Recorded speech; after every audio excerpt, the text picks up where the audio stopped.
Hello everyone. Let's start with this part 6 of subject verb agreement, and in this video we will start with rule 2. In the previous video we have done with the rule 1 of subject verb agreement.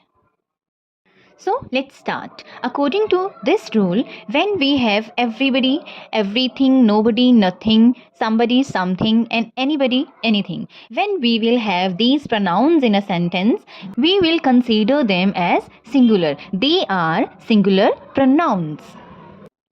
Let's do some examples to understand it.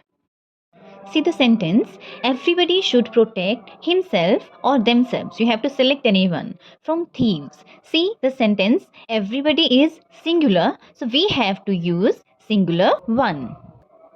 So everybody is singular, so himself singular one is the right answer.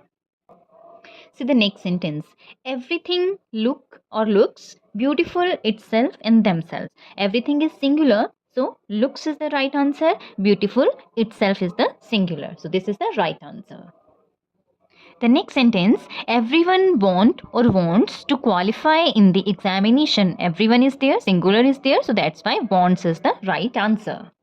Next sentence is, everything have, their or its own importance. Everything is singular, that means everything has their or its. Its is singular, so its. Everything has its own importance. Next sentence, anybody can answer the question if he or they know.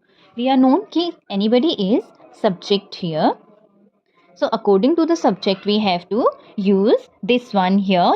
And if subject is singular, we have to use it singular. So if he no is wrong. If we are using he here, that means we have to use knows here because he is singular one.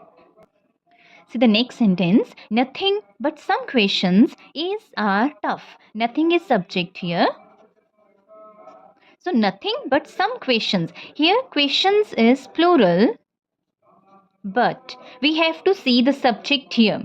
It is singular, so that's why we will use singular verb. So is the right answer.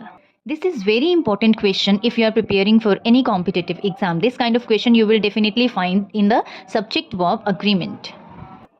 So normally हम confuse हो जाते हैं कि questions के according हमें यहाँ पर verb को यूज़ करना है, बट कीप इन माइंड कि सब्जेक्ट के according we need to use verb. Subject is nothing here, तो नथिंग को देखते हुए we will use the verb is here. So this is the right answer, nothing but some questions is tough. क्योंकि subject और verb का agreement है, this is subject verb agreement. Subject के according ही वर्ब को यूज़ किया जाएगा. But यहाँ पर एज प्रेपोजिशन यूज हुआ है. प्रेपोजिशन के बाद ऑलवेज ऑब्जेक्ट आता है, सो हमें ऑब्जेक्ट को नहीं देखना. यहाँ पर ऑब्जेक्ट और वर्ब का अग्रीमेंट नहीं है, अग्रीमेंट सब्जेक्ट और वर्ब का है. So is the right answer here. As a part of speech but as preposition भी यूज होता है एंड बट एज कंजंक्शन भी यूज होता है. In this sentence but is used as preposition. An example how but is used as conjunction. See this sentence, he worked hard but he failed.